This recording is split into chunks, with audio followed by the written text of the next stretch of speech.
C'est notre quatrième cours, c'est ça, sur la Gada de Pessah. Quatrième cours, Bezrat Hashem, sur la Gada de Pessah. Et je pense qu'on aura encore, certainement encore un autre derrière. On continue dans la Gada. Donc, Vayerel Mitrama Anus Al-Piadou. Je salue par cette occasion Jacques Serror, s'il voit cette vidéo. Donc, je lui dédie ce Shiur Torah, Bezrat Hashem, pour la foi de tous les enfants d'Israël, pour Tzahal. Amen. Et Bezrat Hashem pour la Géoula finale, Melech HaMashiach arrive, on se prépare à cela, qui vivra verra. Vayerel Mitzrayma Anus Al-Piadibur, et on est descendu en Égypte. Anus, c'est-à-dire violé par la parole. Anus veut dire qu'on n'a pas eu le choix. Et c'est pour cela que Akadosh Baruch Hu a provoqué que Yosef, en fin de compte, descende en Égypte. Je vais dire ça d'une autre façon pour pas qu'il y ait ambiguïté dans l'esprit.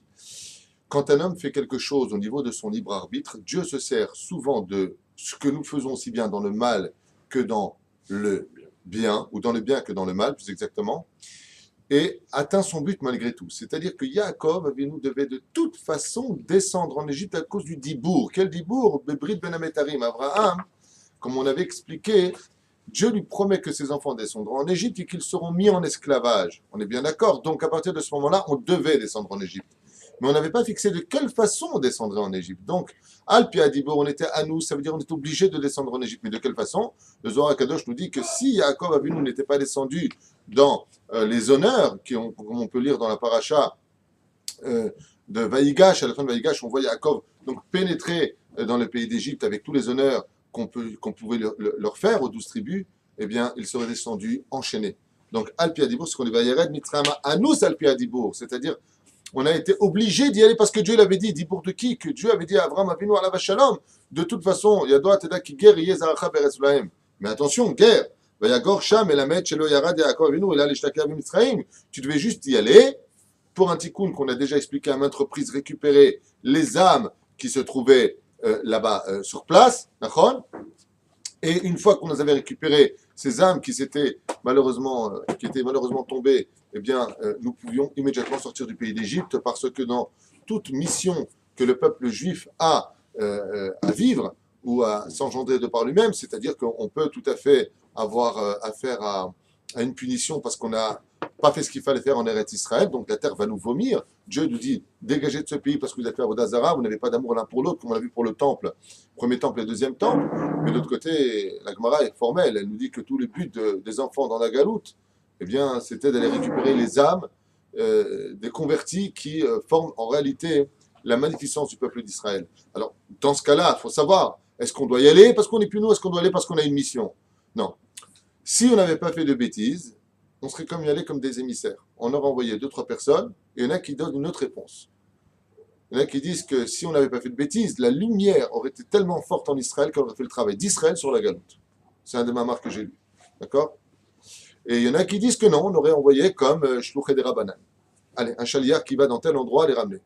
Mais comme on n'a pas fait ce qu'il faut, on est parti comme ça, comme une shtifa klalite comme ça, pour récupérer nos âmes juives réincarnées dans des corps de non-juifs, pour les ramener dans leur judaïsme et faire d'eux, Bezrat Hashem, les plus grands de la Torah, comme on l'a vu avec Rabbi Akiva, Rabbi Meir, Onkelos et ainsi de suite, qui font partie des âmes venues de la descendance de Ésaü, contrairement à nous. On avance. Bimte Me'at, dans la Haggadah de Pessah, on dit à ce moment-là, Bimte Me'at, Kemo Shenema, Bishvim Nefesh Adu Avotonu Mitzrayma, Ve'ata Samecha Hashem, Elohecha Kechoveh Hashem La'arov. Je traduis très brièvement. Nous sommes donc descendus en petit nombre là-bas. Combien nous étions? Shivim Nefesh. On était donc 70 âmes. Quand on est descendu en Égypte. Et pourtant là-bas, c'est pas marqué le mot Mitzrayim, et là Mitzrayma. Pourquoi le mot Mitzrayma? Mitzrayma veut dire l'Égypte. Mais pourquoi tu m'ouvres ce même sophite?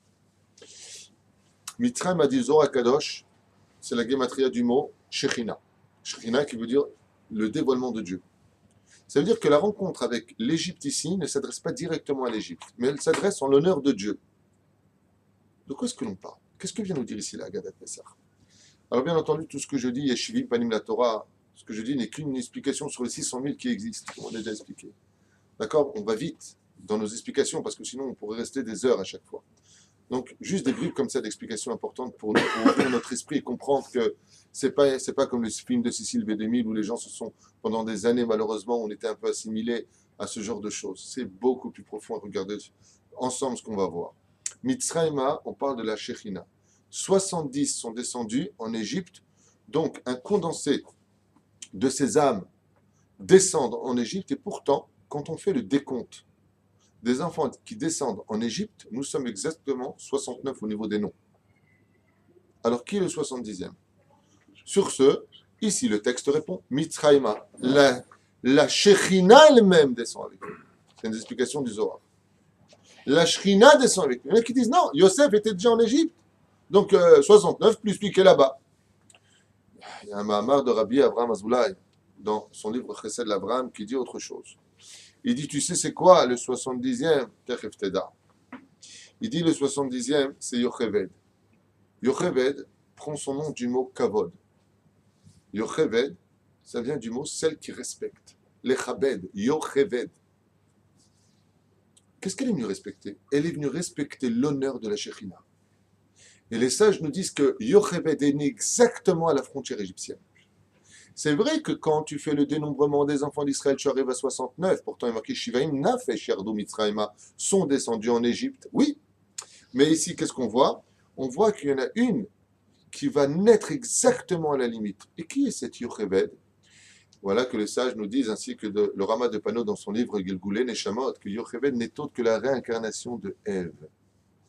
Et alors, quel rapport avec Ève? Qu'est-ce que ça veut dire ça? Qu'est-ce qu'on parle?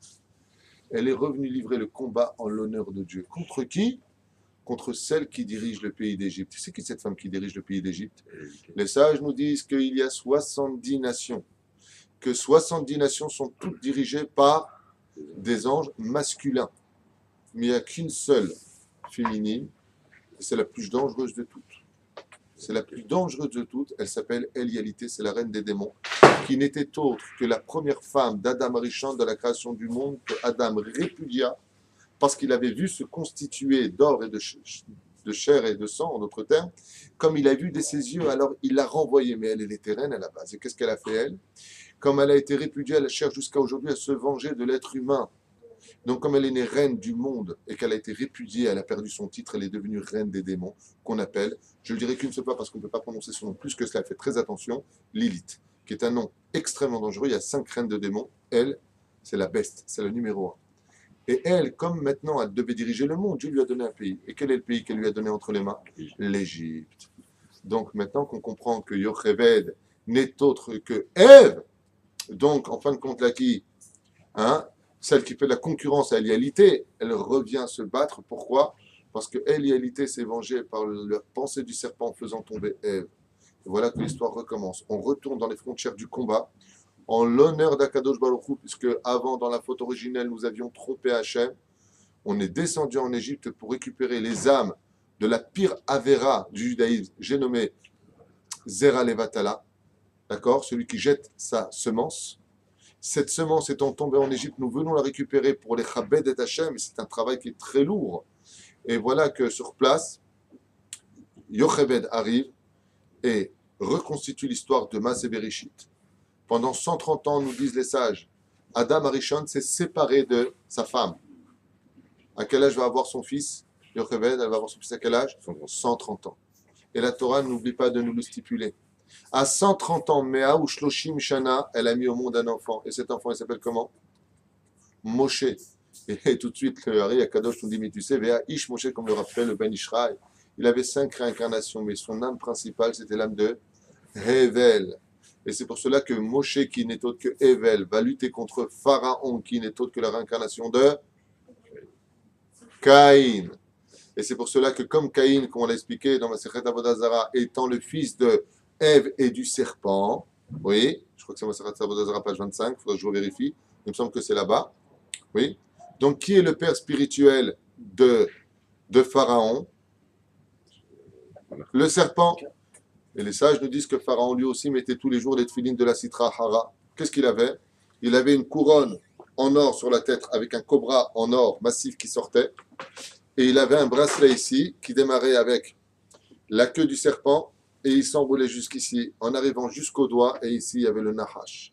Les forces du bien face aux forces du mal. Moshe face à Pharaon. Dans le domaine caché, en réalité, Hevel revient à la vie pour lutter contre son frère Caïn. C'est pour ça qu'on a un combat ici. Shivaim Nefesh Yardu Be'eret Misraim. On est descendu 70 âmes, 69, Non. Yocheved est né là-bas sur place, à la limite. En fin de compte, si vous venez de comprendre, si je devais donner un petit peu un côté imagé à tout ça, l'Égypte, c'est quand on monte sur le ring. On est monté sur le ring pour se battre. Ce n'est pas un combat d'une histoire du présent, c'est une histoire d'un combat du passé et de l'avenir. C'est toute l'histoire d'Égypte. C'est pour ça qu'elle nous accompagne dans toutes nos prières, dans tout ce que nous faisons. Il n'y a pas un truc qui se fait sans la sortie d'Égypte, matin et soir. Raouvanim el Giborato, Shebrovodulishmo, Malchutobaratson, Kibulu Aleem, Ushovni Israël, Echanouchram Simcha Rabba. Tous les jours, on rappelle la sortie d'Égypte. On avance.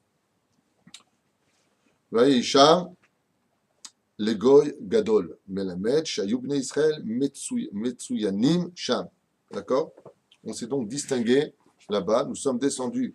Et il devint donc là-bas un peuple grand, les Goy Gadol. Le but de l'entrée en Égypte, ce n'est pas un secret pour personne, c'était de rentrer, comme l'histoire de la semence. Je vous avais expliqué que les 70 âmes qui rentrent, c'est un petit peu l'image de la semence, qui rentre chez la femme, et qu'à l'intérieur de ce ventre se concrétise, oui, le fœtus qui deviendra plus tard un enfant. De la même façon, on a ici l'explication positive du peuple d'Israël, les Goy Kadosh. Nous sommes rentrés en tant qu'individus, plus exactement en tant que famille, pour devenir par la suite un peuple. C'est quelque chose qui est unique dans l'histoire. Parce que toutes les nations du monde se sont concrétisées, les Mishpechot Adama, comme on le voit dans la paracha de Noach, ou dans la paracha de Noach, on voit que les peuples qui existent, Mitzraïm, c'était un homme qui a créé sa famille et son peuple, jusqu'au jour du déluge, ou jusqu'au jour de la tour de Babel, où Dieu va mélanger ses peuples, c'est-à-dire que, comme on l'avait expliqué, les Égyptiens seront mélangés aux autres cultures païennes, ce qui fait qu'on ne parlera plus de pays venus d'une famille, mais d'un peuple cosmopolite qui va se constituer, un peu à l'image des États-Unis aujourd'hui. Il n'y a pas d'Américains. Les vrais Américains sont les Indiens, comme on le sait. Oui. Mais par contre, le peuple d'Israël, on vient dire dans la Haggadah que nous ne sommes pas un peuple constitué de personnages rentrés dans une nation. Nous sommes un peuple venu d'une famille et le seul qui reste sur terre. Le seul peuple de l'histoire. Et c'est pour cela, et en cela qu'à Pessah, on n'est pas simplement nous à notre table. Tous les enfants d'Israël sont à la table du Seder de Pessah. Et tous ensemble, Dieu ne voit pas un peuple, mais une famille. C'est-à-dire que la globalité du peuple d'Israël ne peut exister que quand on est une famille. C'est pour ça que si on se déteste les uns et les autres dans la famille, automatiquement notre peuple explose et on redevient comme les goïms, on est dispersé parmi eux.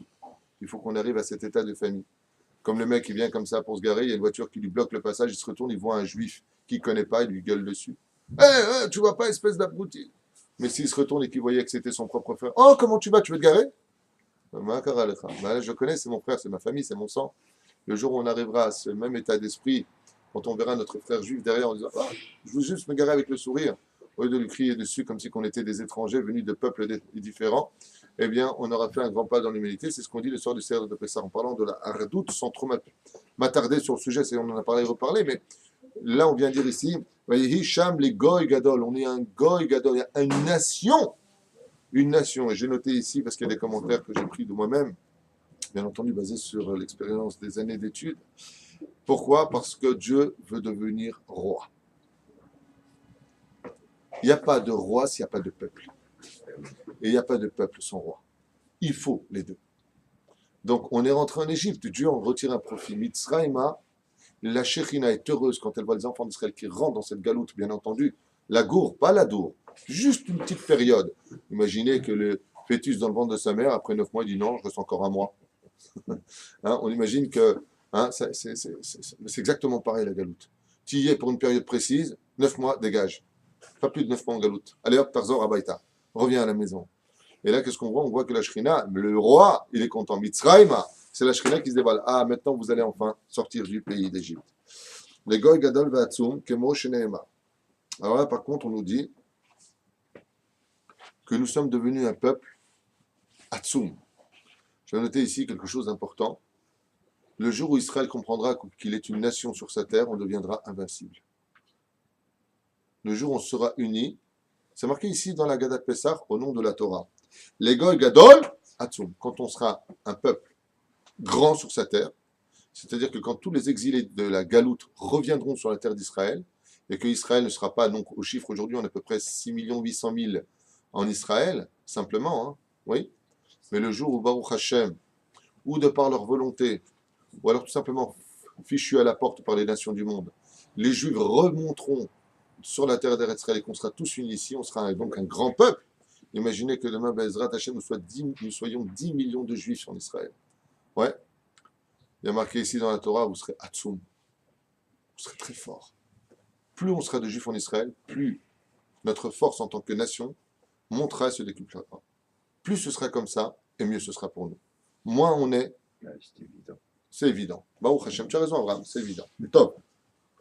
Kemo Sheneemar, comme on l'a vu, vous venez Israël par où 1. Veishretsu. 2. Vairbu. 3. Vayatzmu. 4. Bimod.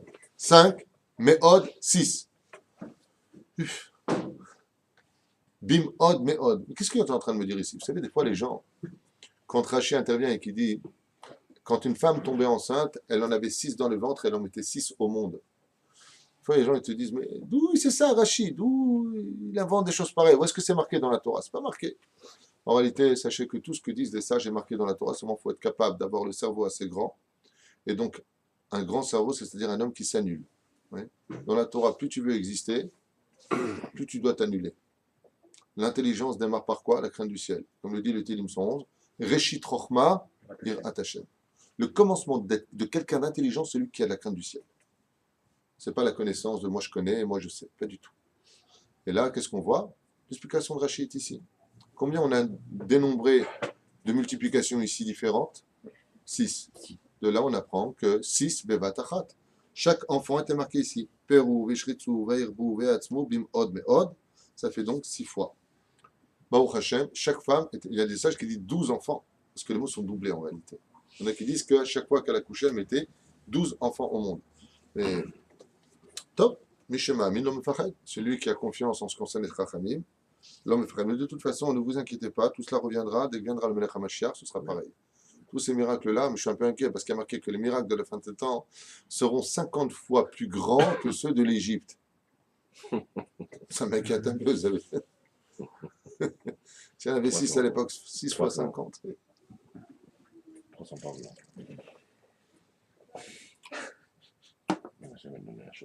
On avance. On la gada de Pessah. Vérav, que Moshenem, Arevava, Kemar Tzasadeh, Natater, Vatermim, on s'est multiplié, on était dans le champ. On s'est vu comment Baruch Hashem nous avons augmenté. Et les allusions ici, les belles images que nous allons utiliser pour définir le peuple d'Israël, Vaterbi, Vatikdeli, donc on s'est multiplié, on a grandi, Vataboui, on est venu, Baradi, Adaim, tu as grandi et Baruch Hashem, tu as atteint l'âge, d'accord? Shadaim, Nabuchaus, Arer, Tzimer, tes cheveux ils ont poussé, Vaaterom, Veria, et tu étais comme nu et déshabillé. De quoi est-ce qu'on parle? On parle de la vision de Dieu sur le peuple d'Israël. Dieu a vu que nous étions devenus grands, que nous attendions la Géoula, que nous étions prêts. D'accord? Nos cheveux qui ont grandi, quand est-ce que les cheveux grandissent? Quand un enfant est né, il n'a pas de cheveux longs. C'est une allusion au fait que l'enfant a un tel âge de la maturité. Il commence à avoir des cheveux qui poussent. D'accord? Erom Veria. Vas-y, Erom Veria. Et ça, je dis ici que le peuple d'Israël était nu. Ça veut dire quoi? Il avait la poitrine qui était nue. Ça veut dire ça. On parle de nudité. Dès qu'une personne est habillée mais qu'elle n'a pas de mitzvot à accomplir, on appelle ça une personne nue. C'est pour ça que Adam et Ève, avant la faute, on dit qu'ils étaient nus. Ils n'avaient pas de mitzvot. Après la faute, ils ont plein de mitzvot. Donc chaque fois qu'on fait une mitzvah, qu'est-ce qu'on fait? On revêt un vêtement. C'est toute l'histoire de la sortie d'Égypte, c'est toute l'histoire de la vie d'un juif. Le fait de faire des mitzvot, c'est exactement le fait de façonner pour nous un vêtement. Où est-ce que c'est marqué? Ce que je dis dans la référence tout de suite. C'est le Sefer Yetzirah qui l'enseigne d'Abraham Avinu. Chaque fois qu'un juif fait une mitzvah, comme le dit la Gemara, une fois c'est pas le sujet, mais on parle de cette fameuse histoire de ces sages qui ont vu qu'une personne, il manquait juste son col. Quand il partirait de ce monde, l'âme sort nue du corps et on lui met vite un vêtement pour pas l'emmener devant le Beddin nu, c'est honteux. Vous imaginez quelqu'un se ramener devant des sages nus. Donc chaque fois qu'on fait une mitzvah, on est en train de coudre un vêtement. Et ce vêtement-là, avec nos mitzvot, on nous recouvrira Bezrat Hashem dans notre départ. C'est ce qu'il dit Hashem. Je vois ce peuple, mais il est nu, il n'a pas de mitzvot à faire. Il n'a pas de mitzvot, il faut que je sorte pour lui mettre son vêtement. L'orgueil d'Akadosh Baruch Hu, Geout Lavesh. L'orgueil d'Hachem, c'est son vêtement. Et le vêtement d'Hachem, c'est ses mitzvot. Et c'est ce qu'il nous donne. Mitbosese bedamaïr, mamara bedamaï chavo, mamara bedamaï chayi. Et donc Dieu nous a donné donc 2 fois le sang, comme c'est marqué. Je t'ai vu à l'intérieur, donc jaillir sur ton sang, pas exactement jaillir, mais le mot qu'on va employer est mitboseset, qui se trouvant comme ça dans le sang, roulant dans le sang, on va dire. D'accord? Et pourquoi 2 fois le sang? Parce qu'on devait prendre le Korban Pessah. Alors vous savez que dans le judaïsme, il y a 2 fêtes. Comment on appelle la fête de Pessah? La fête de Pessah est Chag Pessah et Chag Hamatzot. D'accord? En réalité, ce sont 2 fêtes différentes. La veille du Korban de Pessah, comme c'est marqué dans la Torah, on fait le Korban Pessah. Jusqu'à quelle heure? Chatzot Hayom, contre la Fikoman. Et après, il y a marqué Shivat Yamim. Chag Lashem Elokecha. En réalité, Chag Hamatzot et Chag Pessah sont 2 choses. Il y a Chag Pessah, qui est la veille de la fête de Chag Hamatzot. C'est un sujet pour lui-même que je ne veux pas développer maintenant, juste pour qu'on comprenne. Mais le problème qu'on a, c'est que pour manger du Korban Pessah, il fallait qu'on fasse la Brit Mila. Donc, donc je te vois te rouler dans ton sang. C'est la Brit Mila. Et la deuxième chose, le Korban de Pessah. Rabbi Yonatan Ben Uziel nous livre un secret à propos de cela. Rabbi Yonatan Ben Uziel nous traduit en araméen ce qui s'est passé pendant cette nuit. Avant de sortir d'Égypte, qu'est-ce qu'a fait Hachem? D'accord? Pour ceux qui ont vu des films de science-fiction, ils peuvent aller se coucher. Dans la Torah, il y a mieux qu'eux. Il y a marqué qu'Akadosh Baruch Hu, il a fait venir des aigles. Des aigles géants d'époque. Et alors? Dès qu'on a fait la Brit Mila pour pouvoir consommer du Korban Pessah, c'est pour ça qu'on n'a pas le droit d'avoir un nom juif. Pas parce qu'on n'aime pas spécialement. Ça n'a rien à voir avec ça. Pas une question de racisme.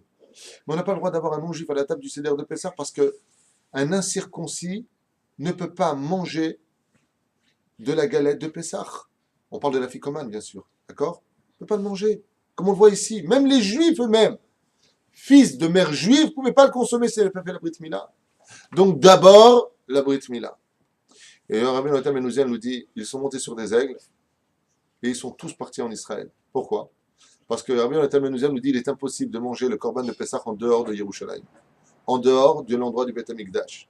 Donc on est parti jusque là-bas et on est revenu cette même nuit. On a fait un voyage aller-retour. Ça veut dire que les enfants d'Israël, en réalité, qui sont sortis d'Égypte, même s'ils sont tous morts dans le désert, et que seuls Yoshua bin Nun et Caleb ben Yefoune sont rentrés, en réalité, il faut savoir qu'en une seule nuit, Elal était déjà sur place. Moshe Rabbeinu, Kolel. Kolel Moshe Rabbeinu. En réalité, nous sommes tous rentrés pour ressortir. Et il y a un autre secret à cela. Pourquoi? Parce que pour être capable de recevoir la Torah, il faut être investi des 3 âmes. Et la Neshama ne se trouve qu'en Israël. Nous avons fait un plongeon en Israël, récupérer notre âme, qui a laissé une impression qu'on a laissée en Israël pour revenir en Égypte, pour ressortir de l'Égypte, pour récupérer la Torah. Comme ça l'explique Rabbi Yonatan Ben Uziel à propos de Al-Kanfe Nesharim, je vous ferai venir sur des ailes d'aigle. Oui, c'est marqué noir sur blanc dans la Torah. C'est une allusion. Il y en a qui l'ont traduit. Rabbi Moshe Deri m'a dit une fois que la Torah parlait des ailes d'aigle. C'est quoi? C'est des avions. En Égypte, nous sommes montés sur des ailes d'aigle qui nous ont emmenés jusqu'en Israël. À la fin des temps, nous remonterons sur des ailes d'aigle. J'ai nommé les avions. Et c'est curieux parce que l'aigle est le seul animal qui ne porte pas ses enfants en dessous, mais au-dessus. Pourquoi? Et ça, je vous dis parce que l'aigle protège ses oisillons des flèches de ceux qui sont en bas. Donc s'il est porté dans leur serre gentiment, comme le feraient les lions qui portent leur lionceau dans leur gueule, de la même façon, eux, ils devraient porter normalement leurs oisillons, mais ils les portent dessus. C'est quand même curieux que Mina Shamaim, même si j'aime pas trop cette chevra-là, cette société, parce que le prix est very expensive, ouais, mais ça s'appelle El Al.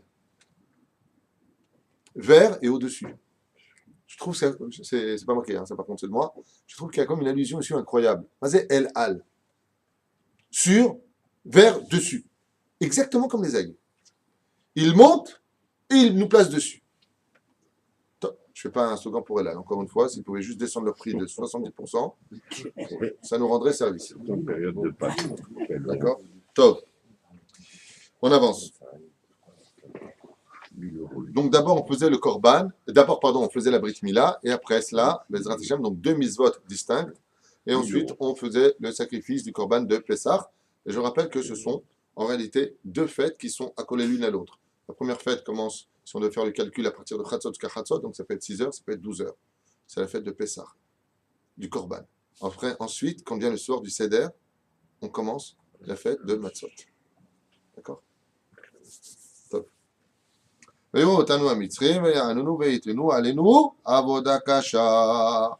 Égyptiens donc, nous ont maltraités, ils nous ont opprimés, comme vous le savez, et nous imposèrent du travail très, très, très, très difficile. Alors, moi, j'ai noté ici un travail qui nous laissait. Ah, oui, d'accord. Qu'est-ce qu'on appelle un travail qui est très, très difficile? Bon, les commentaires sont nombreux. En réalité, les travaux qui se font en général le jour étaient donnés la nuit, comme par exemple, quand est-ce qu'on monte un mur? Le plus vite possible. Le jour, pourquoi? Parce que le ciment, ou le plâtre, ou le poids, peu importe, a besoin du soleil, de la chaleur pour se consolider. La nuit, il fait froid. Eh bien, ça, il faut se faire le jour. Et les travaux où tu as besoin, justement, qu'il fasse froid, où tu as besoin de t'aérer, il le faisait le jour. C'est-à-dire qu'il n'y a pas plus caché au monde, difficile au monde, que quand on t'interverse tes rôles, le travail des hommes aux femmes, des femmes aux hommes, et ainsi de suite. Mais j'aimerais vous apporter un autre message sur cette Agada de Pessah, car le but c'est de s'enrichir et d'évoluer d'année en année dans notre connaissance, ne pas ressembler aux Juifs que nous étions l'an dernier, Chazve Shalom, il faut évoluer, pas au niveau du poids, au niveau de la conduite et de la connaissance. Le mec il me dit j'ai vachement évolué, j'ai pris 10 kilos avec les matzot. Tov. Vayaro otanu hamitzrim. Mais c'est vayaro otanu. Ils nous ont fait du mal. Bon, techef navim veneda. Ça veut dire quoi ils nous ont fait du mal? Vayaro hamitzrim. Lo alenu velo alechem. Première explication. Les Égyptiens, il y a marqué otanu. Et en hébreu, otanu, ça s'écrit Aleph Taf Nun Vav. Et veut dire deux choses. C'est un mot de jonction et ça veut dire aussi, qui le sait? Vous qui êtes si nombreux, vous parlez pas l'hébreu? Avec. Hein? J'entends pas. Avec. Oh, il a fait. Et en hébreu veut dire avec. Ça veut dire que si je devais faire demain un panneau où je marquerais David et Abraham, par exemple, je dirais David et Abraham. Ouais, ça vous commencez à vous réveiller. Non, ça c'est pour les Olim Khadashim. Quand tu veux parler un bel hébreu, tu dis David et Abraham. Donc on voit que c'est avec. Regardez maintenant, quand on relit le verset, vous allez comprendre l'allusion. Vayareu otanu amitzrim. Donc otanu veut dire nous. Mais maintenant qu'on sait que la racine vient du mot et, ça fait quoi? Avec nous. De là, les sages ils disent. Et ils nous ont fait, Vayareu, ils nous ont fait un grand mal. Et ils nous ont mis avec eux. Ils nous ont assimilés à leur culture. Ils nous ont permis de rentrer dans leur boîte, dans leur temple. Ils nous ont permis de fréquenter leurs femmes. Hein? Nous avons le palace, nous avons le, comment ça s'appelle? La boîte à gogo, le boum boum. Allez, venez! On est tous des copains! Voilà ce qu'ont fait les Égyptiens.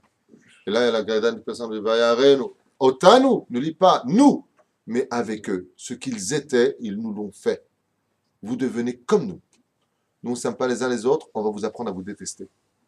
Nous, on va faire de l'Avodazara, on fait « Ah, lui c'est Dieu, vous allez être avec nous ». Et de là, les sages disent « Il n'y a pas un plus grand mal au monde, que l'hypocrisie de l'Égypte ou de ces nations du monde qui font de nous des Juifs devenus des goïms dans nos actions. Même si le peuple d'Israël reste toujours pur dans son intériorité. « Vayareu otanu » Ils nous ont fait du mal, otanu. Il n'y a pas marqué les enfants d'Israël, otanu. Ils nous ont pris avec eux, ça veut dire. Non, la Torah dit non, pas du tout. Am, un peuple, levadad, seul, ishkon, réside, au bagoïm, et parmi les goïm, lo itrashav, il ne tient pas compte de leur culture. Il y a nos cultures à nous, et il y a vos cultures à vous. Qu'est-ce qu'ils ont fait eux? On va faire du mal, les mecs. C'est ce qu'on va faire, on va devenir potes. Ça veut dire quoi? On ne peut pas être pote avec un non-juif? Bien sûr qu'on peut l'être. Mais si lui va faire sa vodazara, toi, tu vas dans ton monde. On a toujours vécu, vous avez remarqué, depuis le début des temps, hein, toujours vécu dans des ghettos, nous les juifs. Saint-Paul, en France, c'était un ghetto juif. Oui, à l'époque. Celui qui est venu ouvrir les frontières, qui s'est présenté comme un ami, je veux vous sauver, c'est qui? Napoléon Bonaparte. Et qu'est-ce qu'il a créé? Le consistoire. Avant Napoléon Bonaparte, on dénombrait très très peu de juifs assimilés. Quand est-ce que ça a commencé à atteindre les 80%? Quand on l'a dit, 80%. Ouais, comme le compte ici. Quand on a ouvert les frontières, on dit bon allez, on est tous ensemble. Non. À tel point qu'aujourd'hui, des juifs, quand ils voient d'autres juifs qui sont habillés comme des juifs, ils disent t'as vu Rabbi Jacob? Espèce d'andouille, toi-même, tu étais comme ça. Tu regardes les photos de ton arrière-grand-père en Tunisie ou en Pologne, tu étais habillé comme ça. Nous avions les habits des juifs. Regardez la Shoah. Quand vous allez à Yad Vashem et que vous voyez les juifs comment ils étaient habillés, on était habillés avec des habits de juifs. Et qu'est-ce qu'on fait? Qu'est-ce qu'a fait Napoléon Bonaparte? Il a ouvert les frontières. Il nous a fait du mal en nous apportant à lui. Et aujourd'hui, quand tu vas dans les synagogues en France, qu'est-ce que tu as? Chapeau melon, bottes de cuir. T'as les mecs qui t'ouvrent la porte, ils ont le chapeau de Napoléon. Bah oui, c'est normal. C'est lui qui a créé, qui a permis la construction du consistoire de France. Oui. D'un côté, c'est bien, parce que ça quand même permet d'avoir une adresse au niveau du Beddin. Mais de l'autre côté, ça nous a complètement assimilés.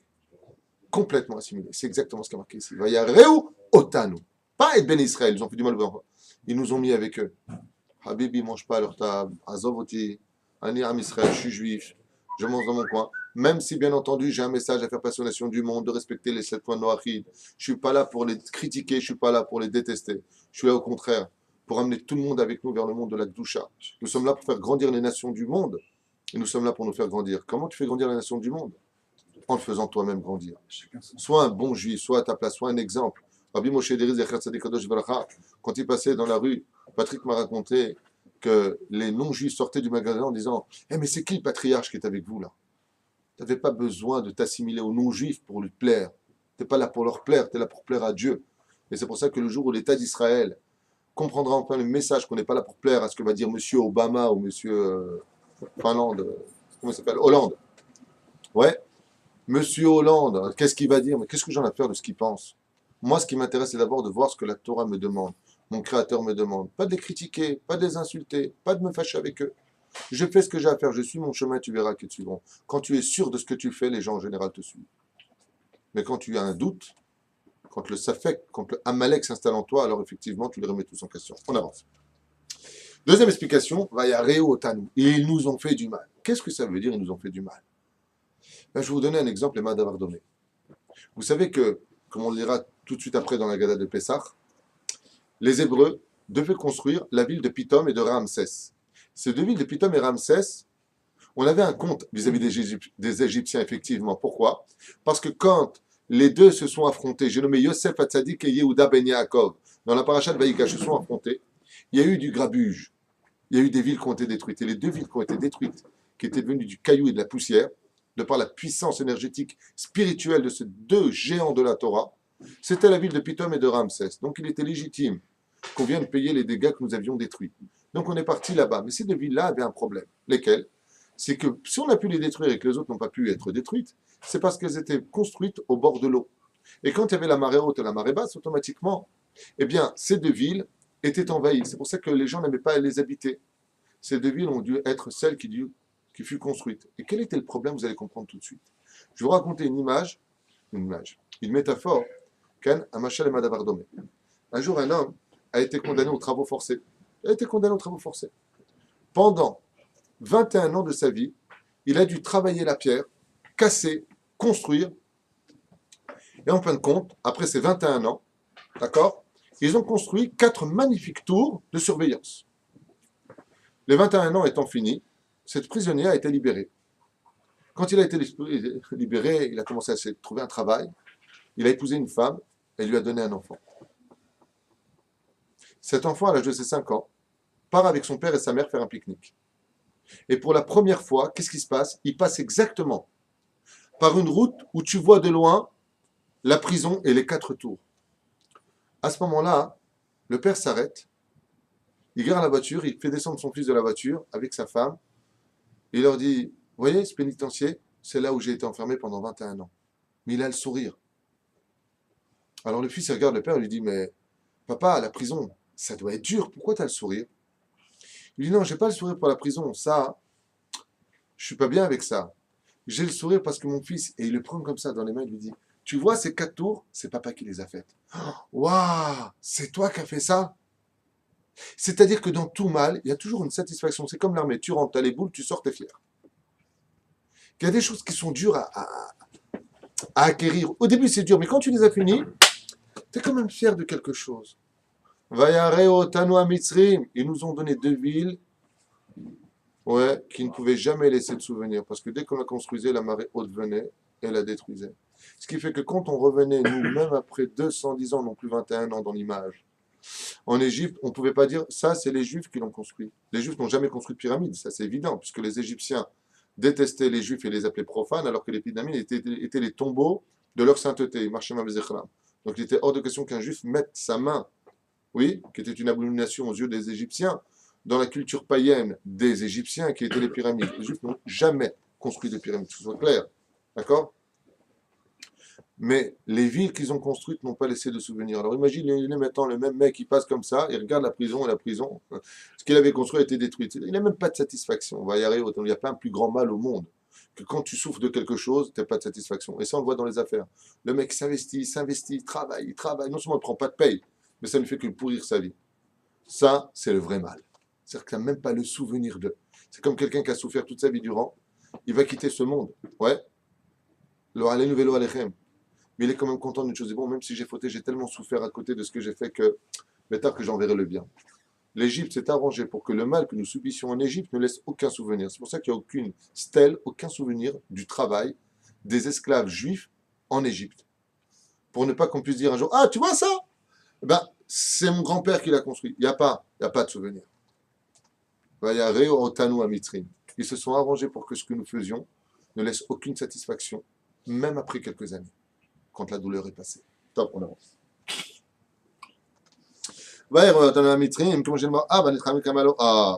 Ça par contre, il faut l'expliquer, on ne peut pas passer. Hava nitra kemalo. Alors, ils leur ont fait du mal, pourquoi? Parce que ils ont eu peur, un truc de fou.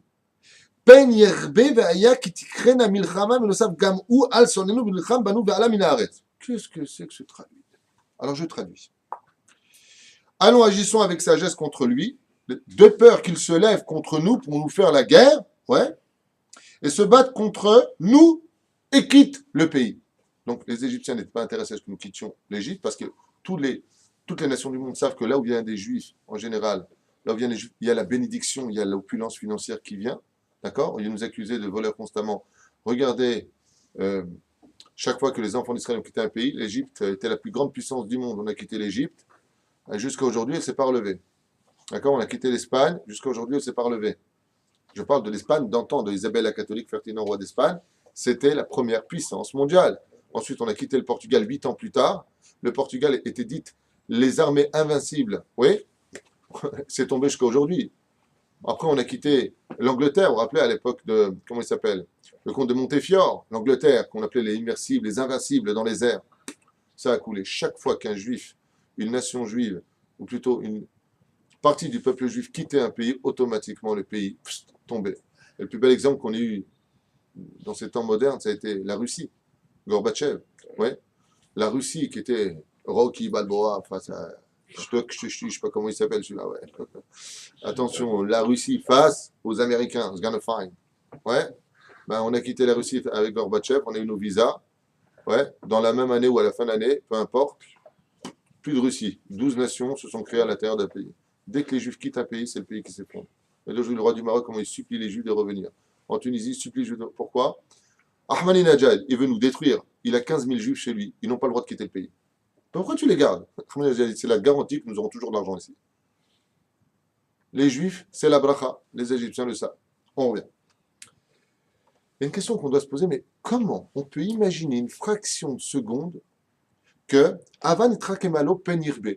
Soyons intelligents, disent les Égyptiens, de peur que Vetikrena la Milchama, Benosaf, que vienne une guerre en plus, Gam ou Alson et nous, de ceux qui nous haïssent. Écoutez bien les mots.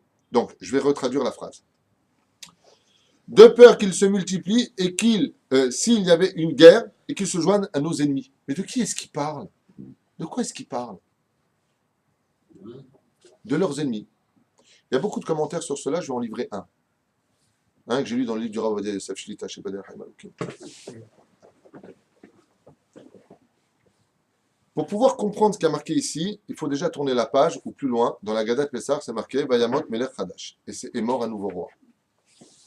Qu'est-ce qui se passe? Depuis quand les nations du monde ont-elles besoin de s'inquiéter que les Juifs qui se trouveraient dans leur pays fassent la guerre pour eux? Moi, j'ai jamais entendu des Juifs prendre des pierres et les jeter en Tunisie. J'ai jamais entendu ça. Mon père est de souche tunisienne, ma mère est de souche tunisienne. J'ai jamais entendu. Au contraire, on a toujours été dans nos quartiers. On a toujours, par contre, multiplié nos affaires. Oui, des affaires. Et on a embauché tous les Arabes qui étaient super contents de travailler chez nous. Nous, à Paris, on avait un Arabe qui s'appelait, à l'époque, qui travaillait à Heidi. Ouais. Il a travaillé pendant 12-13 ans chez nous. Le jour où on a fermé la boutique pour monter en Israël, il est parti travailler chez un des concurrents, qui était lui-même arabe. Après 3 jours, il est revenu nous voir, avec des larmes. Il dit, vous, en 13 ans, vous m'avez jamais traité ni de chien, ni de toujours la paye en temps et en heure. J'ai travaillé. 3 jours chez lui, j'ai été appelé déjà plus de 100 fois. Il y a Kelb, espèce de chien, là-bas chez eux. Les Juifs n'ont jamais fait de mal. C'est pas une métaphore, je raconte, c'est une histoire vécue d'un mec qui travaillait chez nous pendant 13 ans. Ouais. Nous, les Juifs, on n'a jamais fait de guerre. Vous avez déjà vu les Juifs en Russie faire la guerre contre le pays lui-même. En Allemagne, les Juifs sont rebellés contre. On n'a jamais. En France, vous avez déjà une seule fois vu dans l'histoire, les Juifs se sont réunis, comme l'islam va bientôt le faire en France. Ils vont mettre à genoux tous les Français dits de sous-français. Ça va aller très très vite, ne vous inquiétez pas. Parce que vous allez voir, qui vivra verra. Ça va aller très très vite. Les Français sont morts de peur aujourd'hui. Ils voient un arabe chambre de trottoir et c'est restant de trottoir. Pourquoi? Ils savent le faire. Mais nous, le peuple d'Israël, on a un peuple à notre place. Donc quand on nous dit partez, dans 2 semaines, vous devez partir, on part. On est en four crématoire, on est rentré dans le four crématoire, on ne se bat pas. On n'est pas un peuple qui, comprenons que notre force est physique, elle le deviendra. Bar Korva a été pris pour le Melech HaMashiach parce qu'il avait une force spirituelle et une force physique. Le peuple d'Israël se doit d'être fort aussi bien spirituellement que physiquement. Et on le voit avec Yaakov, d'accord? Quand il se bat contre les nations du monde pour la faute de Shrem, c'est un sujet pour lui-même. Mais la vraie force d'Israël, c'est la prière. Notre force à nous, elle est spirituelle. Alors qu'est-ce que de quoi, plus exactement, les Égyptiens ont peur qu'on leur fasse la guerre? Depuis quand on fait la guerre? Et qu'est-ce qui a été notre vrai malheur? Pour cela, il faut revenir en arrière dans un livre qui s'appelle Shemana Lahmon. Dans le livre Shemana Lahmon, il nous livre un secret impressionnant sur l'identité de ce pharaon qui a accueilli à l'époque Yosef, Yaakov Avinu et bien entendu les enfants d'Israël. Et ce roi, au moment où on lit ça, venait de mourir en Égypte. Cette mort de ce roi, une fois qu'on va expliquer qui il était, bien entendu, va provoquer la panique aussi bien chez les Hébreux. Pourquoi? Parce que ce roi égyptien avait retiré, vous vous rappelez, son sceau et l'avait donné à Yosef. Et lui avait dit, fais ce que tu veux dans le pays. Mon pays, c'est ton pays. Fais ce que tu veux. Et ce roi égyptien avait tenu les enfants d'Israël avec respect. Ce qui fait que les Hébreux nous disent, les sages, aimaient le pharaon. Et ce pharaon-là aimait les Juifs. Ça me rappelle un peu le B en Tunisie. Ma mère me parlait souvent du B, il était protecteur des Juifs. Alors les Juifs aimaient le B et le B aimait les Juifs. Après est venu ce qui est venu, oui, c'était tracaille, et voilà où on en est aujourd'hui. Tout de suite après, expulsion des Juifs. Laissez toutes vos affaires, bien entendu, pour l'oseille. Hein. Ils sont tellement jaloux. Ouais. Laissez vos affaires, laissez l'oseille. Ouais. Vous savez que quand les goïms en Europe, en France, en France, quand ils appelaient la Gestapo, c'était pas pour vendre du juif. C'était par l'appartement. T'inquiète pas, chérie. La semaine prochaine, je pense que tu auras l'appartement du juif qui est juste en face. Gestapo, il y a des juifs en face de moi. Hop. Allez, change la serrure, rentre. Rappelez Chirac ce qu'il a dit. Je demande pardon aux juifs de France. Il faut reconnaître que le gouvernement français possède, oui, des centaines, voire des milliers d'appartements ayant appartenu aux juifs. Vous vous rappelez de ces excuses qu'il avait faites? Oui. Hein? Vous vous rappelez tout ça? Les Van Gogh, les Picasso, tout a été volé aux juifs. Nekama Bagoïm, ne vous inquiétez pas. Il y a un Dieu qui voit tout et qui sait tout. Et lui, le temps ne lui fait rien oublier. Tout se payera. Tout, vous allez voir. Ce que eux nous ont fait, l'islam leur fera. Mesure pour mesure. Vous nous critiquez quand on nous lance des pierres dans ce pays, vous inquiétez pas. On verra, vous, les nations du monde, comment vous allez réagir contre l'islam, qui parlent tous la même langue. Eux, ils ont une même langue. Quand ils vont se parler, vous allez, qu'est-ce qu'ils disent? Les Amants, vas-y, stas. Hein, vous ne comprenez pas le même langage. Eux, ils ont une force extraordinaire. C'est qu'ils ont le Coran qui les unit et une langue unique qui les unit. Vous inquiétez pas. Ce que vous avez fait subir, vous le subirez. Mida keneged mida lo batla. On avance. C'est une parenthèse d'actualité. Hein. Je ne peux pas Roger Giquel, mais quand même. Qui était donc ce roi? Qui était donc ce roi?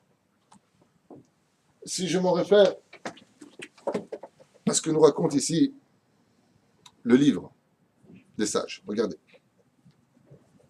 J'espère que je vais tout trouver.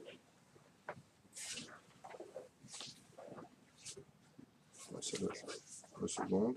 C'est moi un tout petit instant et j'y arrive.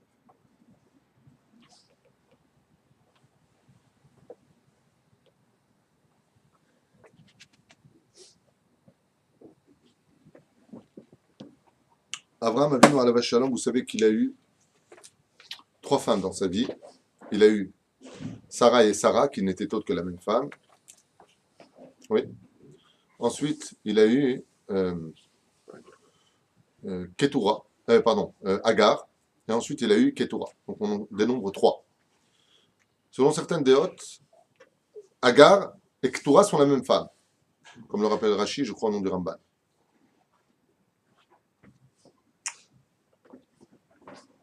Seulement, avec le Rambam, pardon. Seulement, dans le 25e chapitre, si je me souviens bien, de la Torah, il est marqué là-bas, et voici les enfants de la descendance de Abraham et de Ketura. Et là-bas, on dénombrera 6 enfants marqués dans la Torah. Parmi ces 6 enfants, il y a un enfant qui va, d'ailleurs c'est marqué ici, mais j'ai peur de vous faire perdre du temps. Je ne me rappelle plus exactement en quelle page c'est marqué, je n'ai pas tout de tête. Alors, accordez-moi une seconde. Non, c'est pas là, c'est dans la paracha de... Juste un instant. Non. Paracha de Korach qui ramène ça ici, Dafka, je crois.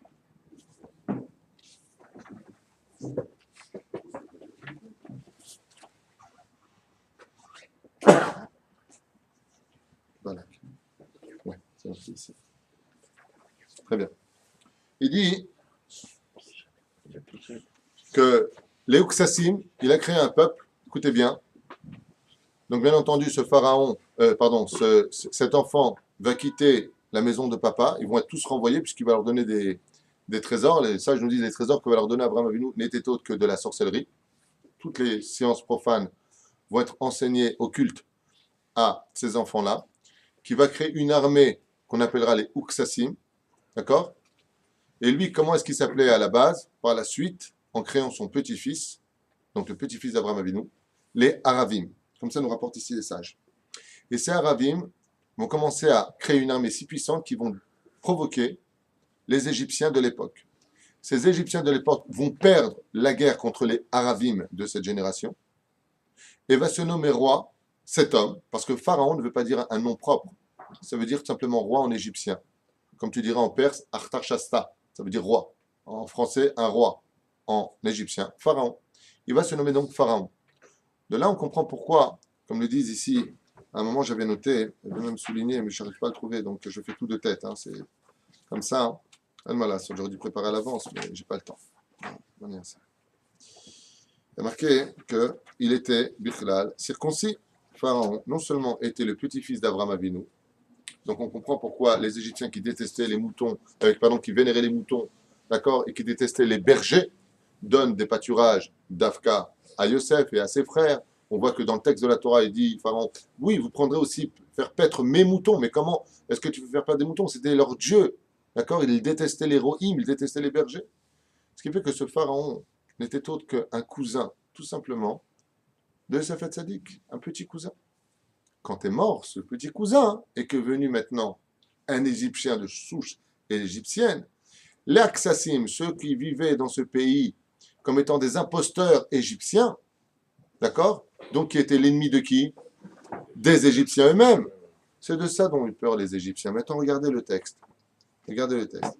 Ils nous ont fait du mal. Pourquoi? Soyons plus intelligents qu'eux cette fois. Comme nous avions perdu la guerre contre un de leurs cousins qui s'est nommé Pharaon chez nous, qui n'était autre qu'un hébreu de l'époque et qui était lui-même circoncis, peine Irbé, et maintenant ils viendront à se multiplier parce que s'ils unissent leurs forces, pourquoi? Parce qu'il reste encore beaucoup de cette armée qui avait conquis cette Égypte. Et de là, maintenant, on dit quoi? Vaya kiti krena milchama, de peur maintenant que les Hébreux, qui sont déjà nombreux, s'unissent avec ces imposteurs qui ne sont pas réellement égyptiens, comme ce pharaon qui venait de mourir, ouais, et qu'ils en viennent à partir.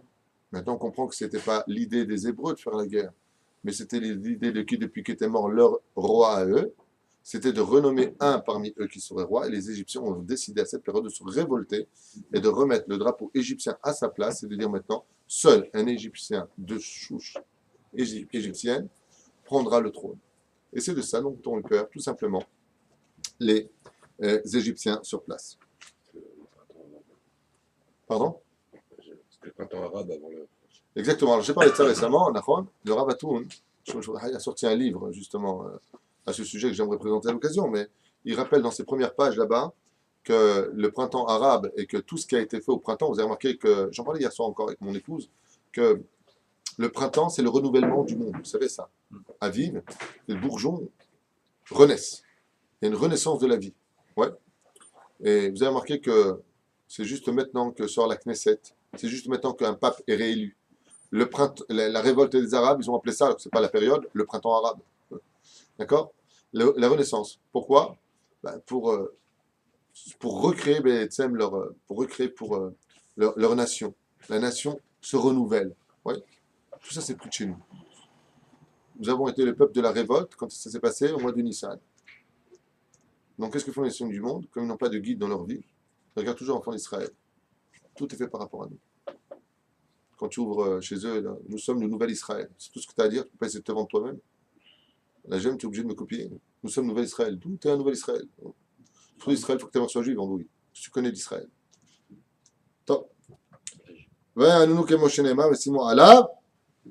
Oh, écoute ça, ma chère. Écoute comme c'est bon. C'est un des commentaires que j'ai noté. Mais Simon Allah, Saré Missim. Et ils ont mis sur nous, en fin de compte, des policiers. D'accord, des espèces d'officiers qui étaient là pour nous diriger, pour nous donner des coups de bâton. Ben, quel était le but des Égyptiens? Quand tu es en esclavage et que tu as Mustapha qui te donne un coup de fouet, tu te retournes, qu'est-ce que tu lui dis? Ouais, bah écoute, c'est normal, t'es arabe, tu m'aimes pas, c'est normal, t'es arabe. Tu vas pas loin. Mais quand tu te retournes et que tu prends un coup de fouet parce que tu n'as pas assez levé de pierre, et que tu te retournes et que c'est un petit Moshe qui te regarde, ou un petit Mordechai qui te regarde, ou un petit Lévi qui te regarde, ouais, comment tu réagis? Mal. Très mal. Et qu'est-ce que tu finis par avoir là? Haine, du Lachonara. Ah, les Juifs, t'as pire que les Juifs. Et qui dit ça? Les Juifs eux-mêmes. Ah, c'est ce qu'ont voulu faire les Égyptiens. Vous voulez garder les Hébreux? Vous voulez que leur Dieu se fâche contre eux? C'est très simple. Provoquons que les Juifs se haïssent les uns vis-à-vis des autres. Donnons-leur un poste élevé. D'accord? Quand on va prendre un Juif, on va le nommer à la mairie de Paris, bien élevé. On va demander à un Juif comme ça, va demander, est-ce que je peux faire une synagogue dans cette boutique? Ah non, non, non, c'est bon, il y a assez de synagogues. Si c'est M. Durand qui le dit, bon, c'est qu'il ne nous aime pas, ça va, c'est Durand. Mais quand c'est M. Cohen, qui est à la mairie de Paris, il dit, non, écoutez, vous avez déjà assez de synagogues, ça va, les églises, synagogues, c'est bon, hein, le côté religieux, vous ne nous casserez pas les pieds. Quand on voit que c'est un Cohen, ça, et hop, on se détruit. C'est ce que veulent les nations du monde. Ils nous ont nommé, attention, vous allez être officier gradé, et nous on était fiers, je suis caporal, ah, je suis fier. Mais tu es en train de faire quoi? Baruch Hashem, on n'est pas tombé dans le piège. Et ça, je me dis que les officiers, justement, même Datan et Aviram, n'ont pas été si cruels vis-à-vis de nous. C'est pour ça qu'ils sont sortis d'Égypte avec nous, selon un commentaire. Eux, ils étaient officiers. Ils étaient Sarem Issim. C'est pour cela que Baruch Hashem, Sarem Issim, les Ma'an, Anoto, Besivlotam. Ils les ont nommés pour qu'ils nous fassent, qu'est-ce qu'il y a? Ils les ont nommés pour qu'ils nous fassent du mal. En quoi ils vont nous faire du mal? Au contraire, si tu sais que tu es un juif qui va s'occuper d'un autre juif, comment est-ce qu'on imaginerait qu'il le frapperait? Doucement, bah, je suis ton juif, je vais faire semblant de te frapper. Mais il y avait les Égyptiens qui les regardaient de haut, ce qui fait qu'ils étaient obligés de frapper. Mais celui qui prenait le coup et regardait qui, l'Égyptien qui était en haut ou celui qui le frappait? L'Égyptien qui l'a frappé. Non, le juif qui le frappait. Ouais. On réagissait un peu comme avec l'esprit des chiens, on regarde le bâton et pas celui qui le tenait. Ce qui fait qu'on avait de la haine entre nous. Donc, comme on avait de la haine entre nous, eh ben, il ne faut pas avoir de Géoula. On éloignait la Géoula parce qu'on se détestait. Et qui provoquait ça? Les Égyptiens. Ils avaient Bon Nitra Kemalo. Venez, on est plus intelligents qu'eux. Comment détruire une force? Comment tu peux détruire un muscle? Quand tu dissèques ce muscle. Quand tu viens ce muscle et tu le brises en deux, en trois, en 10, en 1000, tu l'as détruit. C'est ce qu'ils ont fait ici, en nous plaçant les uns sur les autres. On avance. Un calcage sur la guerre mondiale. Dit Nissim. J'ai pas compris. Nissim dit que ça a été calqué. J'entends pas. Nissim dit que ça a été calqué également sur la dernière guerre mondiale. Les capots.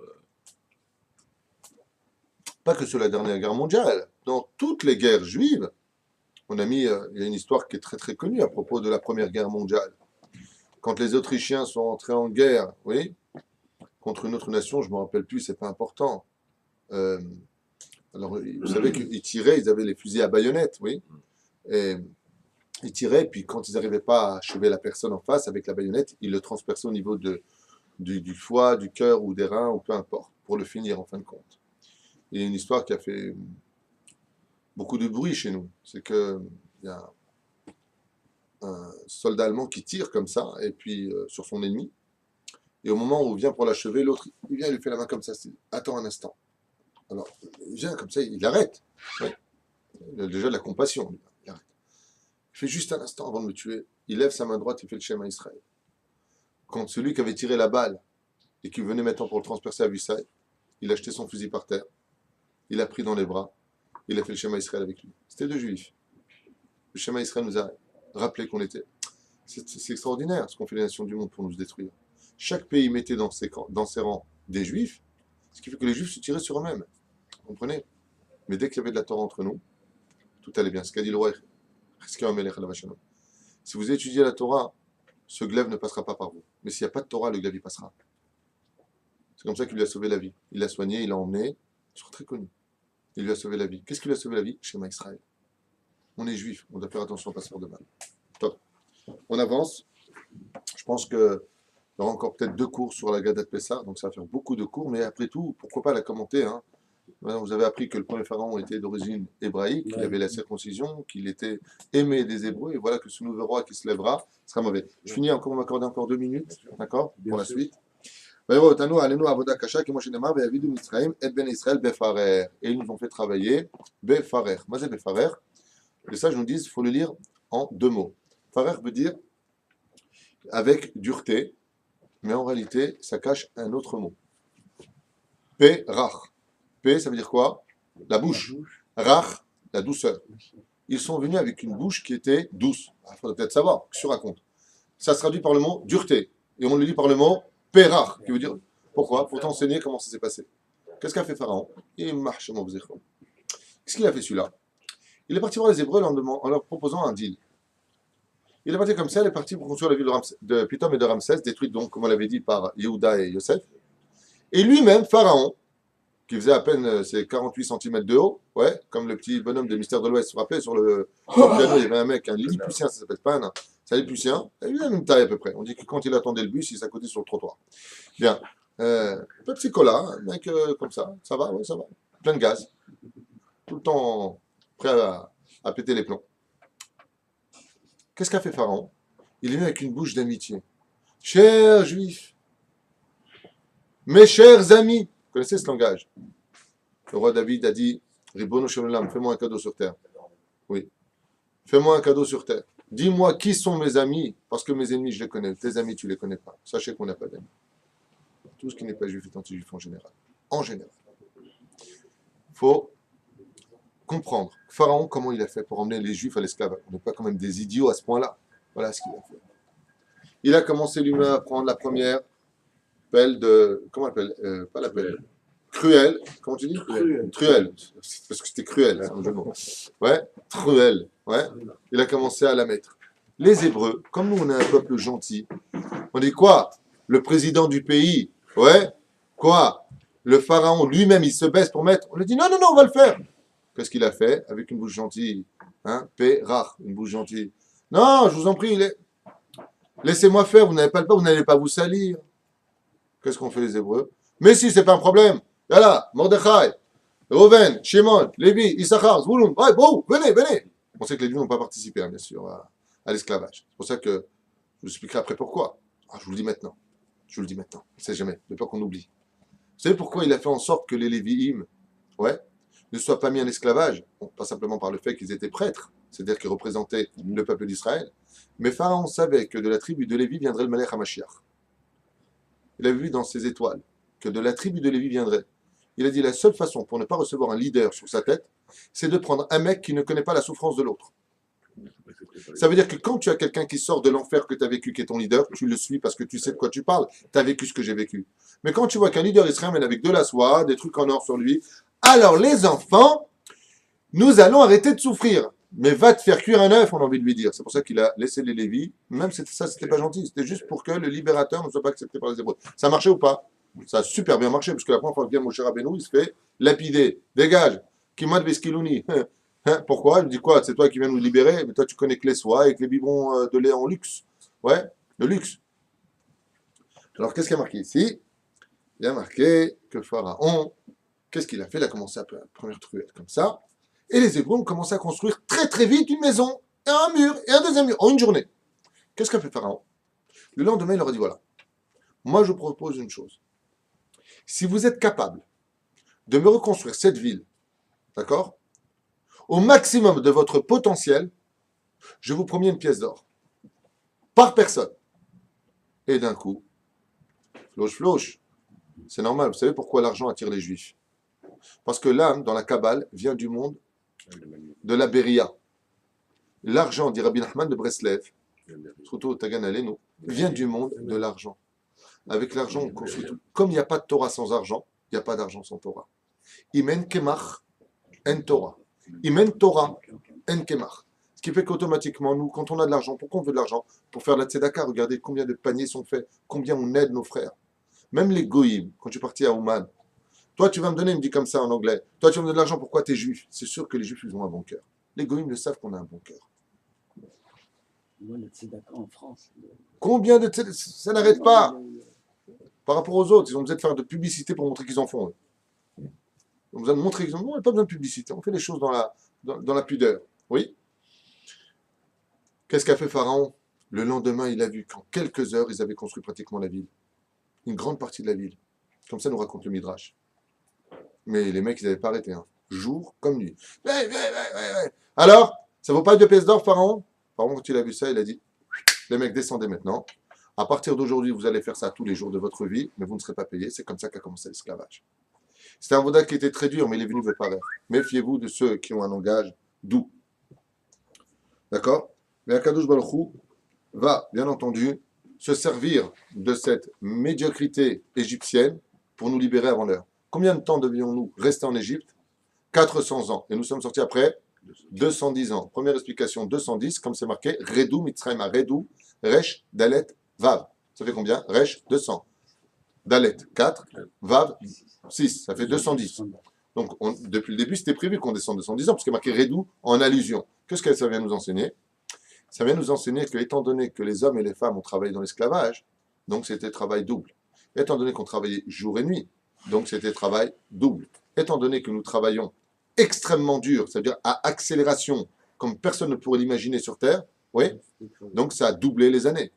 Et pour commencer, pourquoi tout à l'heure, juste avant, qu'est-ce qu'on a dit? Et on était nombreux, mais le peuple, oui, quand il venait pour travailler, le peuple dont on parlait, c'était un petit peuple, mais étant donné qu'il s'est centuplé ce peuple, donc on a fait un travail qui a été amplement doublé. Donc on a ici plusieurs explications pourquoi ça n'a duré que la moitié du temps, parce qu'on a doublé le temps à travers tout ce qu'on vient de dire à l'instant. Il y a un autre détail qui dit qu'en réalité, la souffrance était tellement intense et tellement inhumaine que cette moiteur et cette sueur qui est sortie de notre corps, au niveau, quantité, oui, quantitatif, très bien, j'accepte. Au niveau quantitatif, était amplement suffisante pour les 400 ans de réparation que nous devions faire en Égypte. Et ça, c'est marqué comment? Dans le mot, et Dieu a pris en compte le mot ket. Ket, ça veut dire la fin. Ket, ça vient du mot kot. Les kotsim, c'est-à-dire les épines qui pénétraient notre viande, notre chair, qui a pénétré nos yeux. Tout ce que nous avons souffert en Égypte, Dieu l'a pris en compte. Ça, c'était pas prévu dans l'esclavage. Et ket, ça fait combien en Gematria? Kouf, 100. Tzadi, 90. Donc, 190.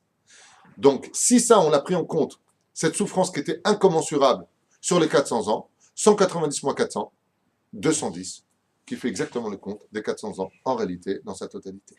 On s'arrête là pour aujourd'hui. Demain, on continuera sur le sujet. Bezrat Hashem. Toda.